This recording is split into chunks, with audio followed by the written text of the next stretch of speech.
આજની ધર્મકથા. પ્રણામ. કેતકીનું પુષ્પ. એને ક્યાંય જવું નથી પડતું, પણ એની સુગંધથી પ્રેરાઈને ભમરાઓ એ કેતકીની સમીપમાં આવી રાખે છે અને સતત એની આસપાસ ભમી રાખે છે. સજ્જનો ક્યાંય પણ નિવાસ કરતા હોય, પણ ગુણોથી એ સર્વત્ર પૂજાય છે. આ વાત જેમને સૌથી વધુ લાગુ પડે છે એવા પન્યાશ્રી ભદ્રંકર વિજયજી મહારાજ. લાલબાગમાં ચાતુર્માસ અને એક વરિષ્ઠ રાજકારણી, નામ શ્રી દામજીભાઈ, સાહેબ પાસે આવ્યા, પ્રણામ કરી પોતાની પ્રશસ્તિ કીધી અને સાહેબજીએ તો બહુ સિમ્પલી કહી દીધું કે ભાઈ તમે કંઈ કામ માટે પધાર્યા હો તો બોલો. એટલે આ દામજીભાઈએ પોતાનો વટ ઊભો કરવા માટે સાહેબને કહ્યું કે જો સાહેબ તમે રજા મને આપતા હો ને તો હું મોરારજીભાઈ દેસાઈને આપની પાસે લઈ આવું, મારે એમની સાથે ઘર જેવા સંબંધ છે. આજુબાજુના લોકો તો બહુ પ્રભાવિત થયા, કારણ કે મોરારજીભાઈ એ વખતના મુંબઈ રાજ્યના મંત્રી હતા. એ વખતનું મુંબઈ એટલે આજનું મહારાષ્ટ્ર અને ગુજરાત ભેગું થાય તે. એટલે બધા વિચારવા લાગ્યા કે આટલા મોટા મંત્રી સાથે ઘરોબો હશે, કેટલા વગદાર વ્યક્તિ હશે.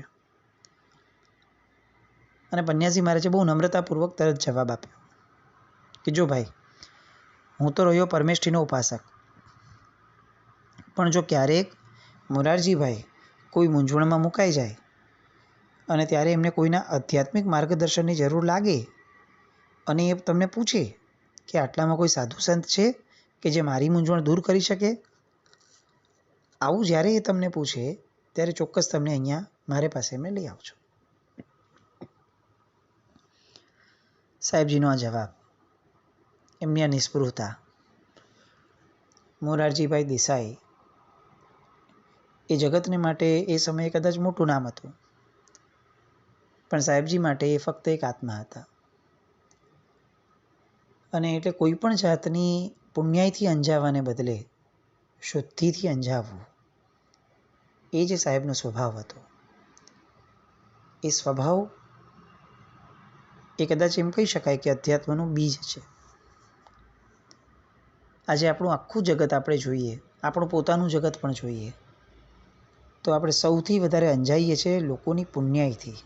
પુણ્ય દ્વારા જે મળે જીવનમાં એ જ બધી વસ્તુથી આપણે અંજાઈએ છીએ.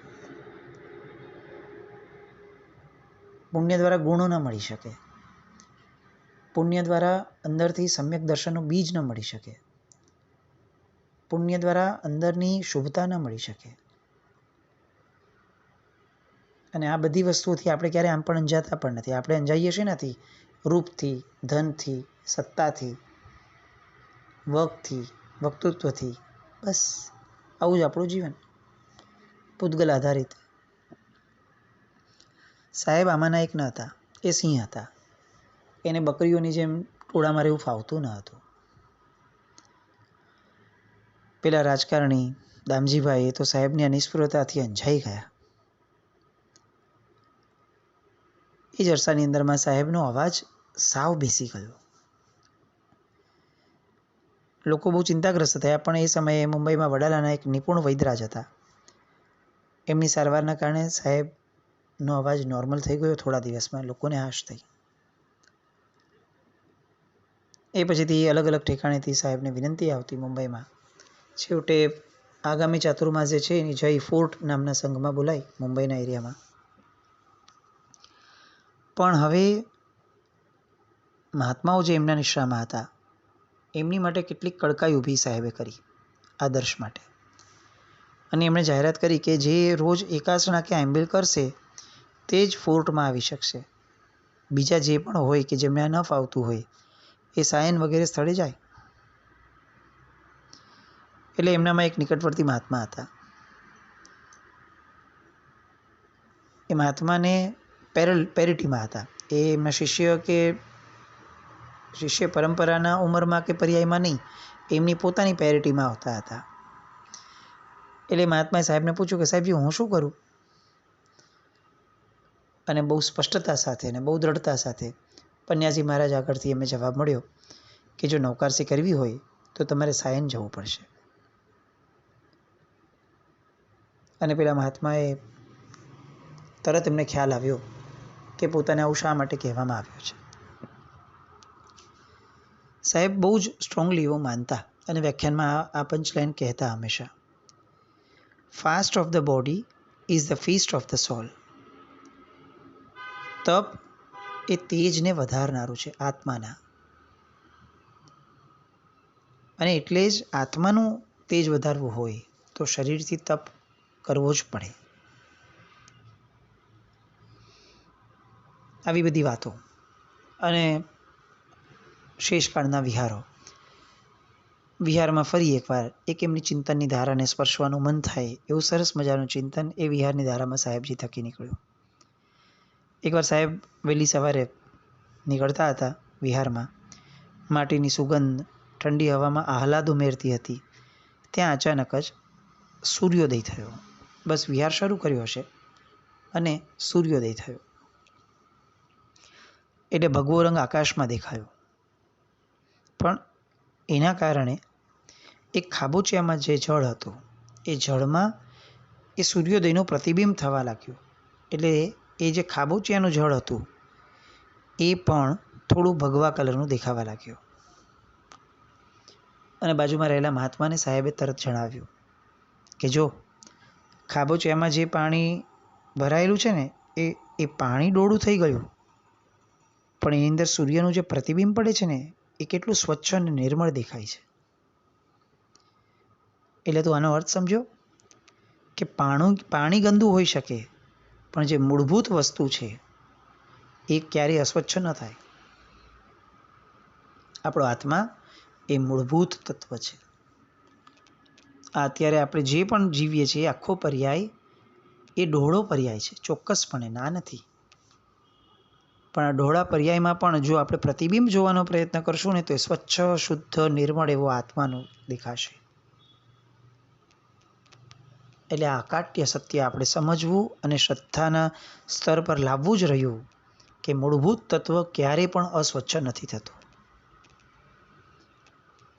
વિહારની અંદરનું એક ખાબોચિયું એ પણ સાહેબ માટે કેટલું જબરદસ્ત નિમિત્ત બનતું હતું.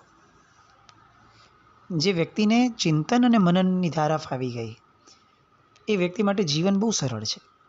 એ વ્યક્તિ માટે જગત બહુ જ સામાન્ય છે. એ વ્યક્તિ માટે ઘટનાઓ જે બનતી હોય છે એ ઘટનાઓ બહુ અપ્રભાવિત હોય છે. એને ઘટના યાદ નથી રહેતી, ઘટનાની અસરો યાદ નથી રહેતી, પણ ઘટનામાંથી જે સાર મળે છે એ સાર એને યાદ રહે છે. અને એટલે જ એ દરેક વખતે શીખે છે. સમકીતી આત્મા એ એવર લર્નર હોય, એ હંમેશા શીખાવો હોય, શીખતો જ હોય. સાહેબની આ શીખવાની પદ્ધતિ એ આપણે ખરેખર જીવનમાં અપનાવવા જેવી જ છે. ફોર્ટનો એ વિસ્તાર, ચહેલ પહેલ પણ ઘણી. હજી એક પ્રસંગ કે જે આપણી માટે બહુ સામાન્ય હોય પણ સાહેબ માટે ચિંતન મનનનું જબરદસ્ત એ નિમિત્ત બનતું. પ્રસંગ એવો હતો કે પન્યાજી મહારાજ શ્રાવકોના ઘરે બોરવા જાય, પગલાં કરવા જાય, આજુબાજુના દેરાસર દર્શન કરવા જાય. એટલે સામાન્ય રીતે રસ્તાઓના નામ વંચાય, ક્યાંક પૂછે, લોકો સાથે વાત પણ કરે, એમને જ્યાં જિજ્ઞાસા ત્યાં. એકવાર એક મહાત્માએ જે એમની સાથે ચાલતા હતા એમણે સાહેબને પૂછ્યું કે સાહેબ આ જે વિસ્તાર છે એ રોડનું નામ મહાત્મા ગાંધી રોડ કે શહીદ ભગતસિંહનો રોડ માર્ગ આવું બધું હોત તો બરાબર છે, પણ આ રોડનું નામ શ્રી વાલચંદ હીરાચંદ માર્ગ લખેલું છે. આ વાલચંદ હીરાચંદ કોણ હતા સાહેબ? બહુ સાહજિકપણે એમણે જિજ્ઞાસા વ્યક્ત કરી અને સાહેબે એ જિજ્ઞાસાને સંતોષતા કીધું, એક દિગંબર જૈન દોશી ગુજરાતી પરિવાર. પેલા વાંકાનેરમાં રહેતા હતા, એ પછી સોલાપુરમાં અને પછી મુંબઈમાં આવીને વસ્યા. બાપ દાદાની પરંપરાથી કપાસ અને પૈસાના ધીરધાર એ બંને ધંધામાં એકદમ અગ્રેસર. પણ એનો દીકરો વાલચંદ, એને આ પારિવારિક વ્યાપારમાં જોડાવાનું બહુ અંદર રસ ન જાગ્યો. એ જોડાયો, પણ થોડાક જ વખતમાં એને લાગ્યું કે મારે કંઈક જુદું કરવું છે, મારે આ વ્યવસાયમાં નથી જોડાવવું. એટલે સૌથી પહેલાં એ પોતાના વ્યવસાયથી છૂટો થયો, સ્વબળે રેલવેનો કોન્ટ્રાક્ટર થયો. ઘરના લોકોએ બહુ વિરોધ કર્યો. આટલો દીકતો ધંધો, આટલો સુંદર ધનનો સંચય કરી શકે, વ્યય કરી શકે, એટલું જબરદસ્ત સમૃદ્ધ ઘર, અને રેલવેનો કોન્ટ્રાક્ટર બન્યો. પણ એ બન્યો, અને એ પછી એને આગળ વધતા ભારતનો સૌ પ્રથમ શિપયાર્ડ, ભારતનું સૌ પ્રથમ એરક્રાફ્ટ, ભારતનું સૌ પ્રથમ મોટરકાર પ્રીમિયર નામની જે કંપની હતી તે, ભારતનું સૌ પ્રથમ સ્વદેશી સ્ટીમર કંપની, ભારતની પ્રથમ હરોળમાં આવે એવી શુગર ફેક્ટરીઓ, અને રાવલગાંવ નામની ચોકલેટની ફેક્ટરી, અને હિન્દુસ્તાન કન્સ્ટ્રક્શન કંપની જે કન્સ્ટ્રક્શનની લાઇનની સર્વોપરિતામાં આવતી હતી એ જમાનામાં, આવી કંપનીઝ બનાવી. આટલી બધી જગ્યાએ, આટલા બધા વિવિધ ક્ષેત્રોની અંદરમાં એણે પદાર્પણ કર્યું, અને એટલે એનું નામ આ સ્ટ્રીટ સાથે જોડાયું, વાલચંદ હીરાચંદ માર્ગ.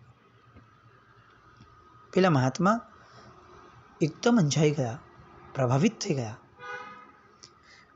અને સાહેબે સાહજિક રીતે એમના મુખ સામે જોઈને કહ્યું કે તમને ખ્યાલ આવ્યો આ વાત પરથી કે માણસ જે ધારે ને તે કરી શકે, સ્વપુરુષાર્થથી શું શક્ય નથી એ મને કહો.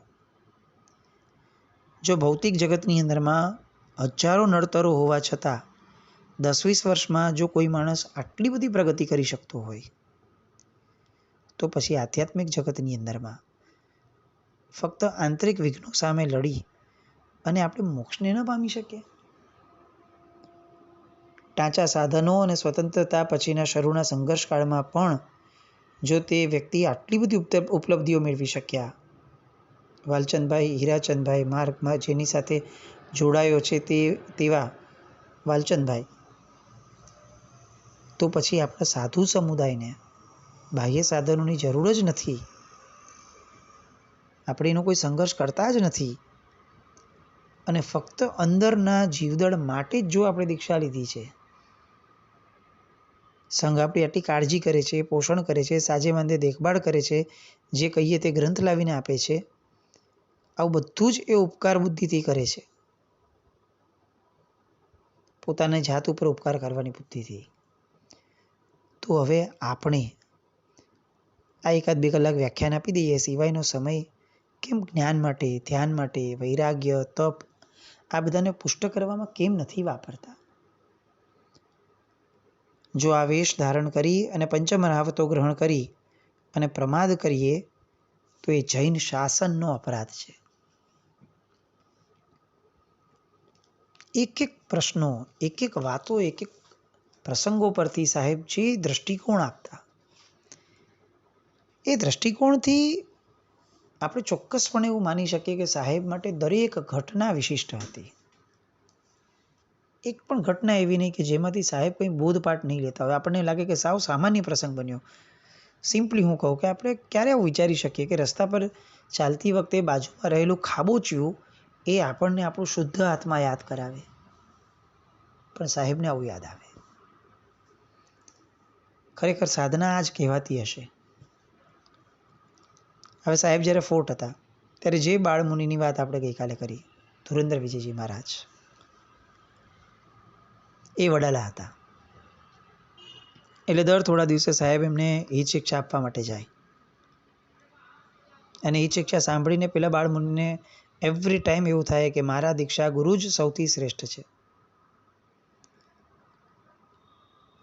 પેલા નાના મહારાજ ત્યાં વડાલામાં ભણે, રમે, એમ્બિલની ઓળી પણ કરે, અને એમણે સાહેબની કૃપાથી, સાહેબના માર્ગદર્શન પ્રમાણે આટલી નાની ઉંમરમાં, એ સમયે ઉંમર કદાચ 9-10 વર્ષ માંડ, પણ 12 કલાક સુધી પદ્માસનમાં બેસીને જાપ કરી શકાય એવું આસન એમણે એ ઉંમરમાં સિદ્ધ કર્યું, ધુરંધર વિજયજી મહારાજ. પ્રાકૃત ગ્રંથોના વાંચન, શીઘ્ર કાવ્યની સ્ફૂર્ણા, પૂર્વસૂરીઓની કૃતિઓના અનુવાદ, આ બધામાં સાહેબ એકદમ અગ્રીમ હરોળમાં આવી શકે એવું જબરદસ્ત પ્રતિભા એવી એ ઉત્પન્ન કરવા લાગ્યા. પન્યાજી મહારાજ ફોર્ટમાં અને વડાલામાં આવી રીતે વારંવાર જે એમને વિચરણ થતું, એ વિચરણ દરમિયાન એક વ્યક્તિની એમની પર નજર પડી. એ પછી એને મન થયું કે મારે આ વ્યક્તિના ઊંડાણમાં જવું છે. એટલે એ સાહેબને ઓબ્ઝર્વ કરવા માટે ફોર્ટમાં જે ચાતુર્માસ હતું ત્યાં જવા લાગ્યો. સાહેબને જોવા લાગ્યો દૂરથી.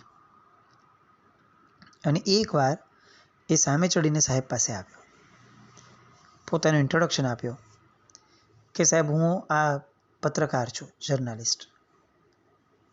સાથે એને એડ કર્યું કે સાહેબ મુંબઈના બહુ ઓછા લોકો હશે જે મને નહીં જાણતા હોય, હું એટલો વિખ્યાત પત્રકાર છું. મારી ઈચ્છા છે કે હું આમ પણ ઘણા મુનિ ભગવંતોના ચાતુર્માસના અહેવાલો મારા દૈનિક વર્તમાનપત્રોમાં પ્રગટ કરું છું. તો જો તમે મને મહિને 50 રૂપિયા આપો તો હું તમારું આ ચાતુર્માસ આખા મુંબઈમાં ગજાવી દઈશ.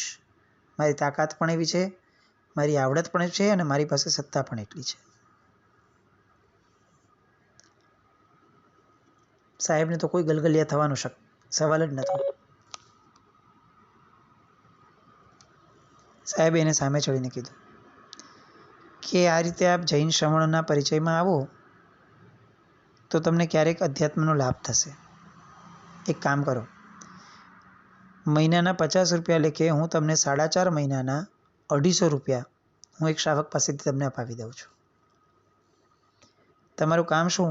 શરત એક જ કે અમારા ચાતુર્માસનો અહેવાલ કોઈ પણ છાપામાં પ્રગટ ન થાય એનું તમારે ધ્યાન રાખવાનું. અમારા ચાતુર્માસનો અહેવાલ ક્યારેય કોઈ પણ છાપામાં પ્રગટ ન થાય એનું ધ્યાન રાખવાના 250 રૂપિયા હું તમને અપાવી દઉં. બોલો, મંજૂર હોય તો કયો. પેલો પત્રકાર તો સ્તબ્ધ થઈ ગયો.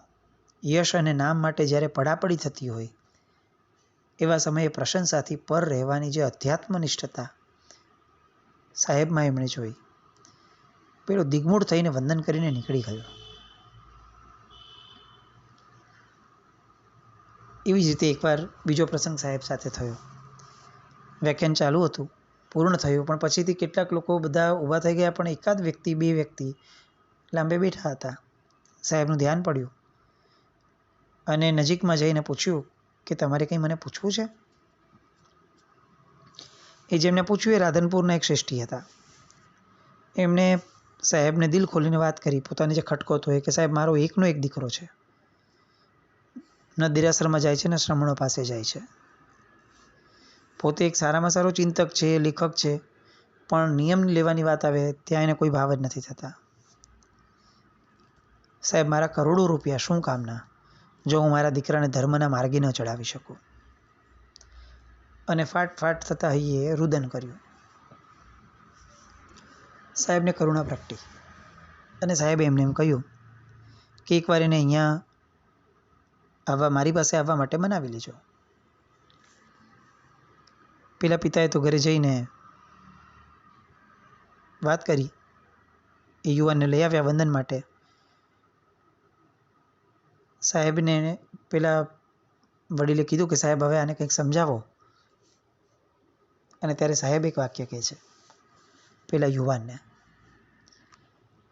મેં તને સાંભળવા માટે અહીંયા નથી બોલાવ્યો, મારે સાંભળવું છે એટલે તને બોલાવ્યો છે. ચાલ તું કંઈક બોલ, મારે તને સાંભળવો છે. અને પેલા ઉપર ગજબ અસર થઈ. એ તો બોલવા લાગ્યો, એના મનમાં જે આવતું હતું તે, જે પણ એના મનમાં બેસ્યું હતું બધું જ એ ધીરે ધીરે બોલવા લાગ્યો. એક ધારું એને સાંભળ્યો. છેલ્લે બધું પત્યું પછી એકદમ સ્નેહ સાથે, સ્મિત સાથે સાહેબ એને કહ્યું, જો આજે દુનિયામાં કેટલાય શાકાહારી લોકો માંસાહાર કરે છે, કેટલું ભયંકર પાપ છે. એની અપેક્ષાએ કેટલાક જૈનો જે રાત્રિ ભોજન કરે છે ને, એ તો એમ લાગે ને કે આ ઠીક છે, એમાં શું વાંધો છે. પણ વાત એવી નથી.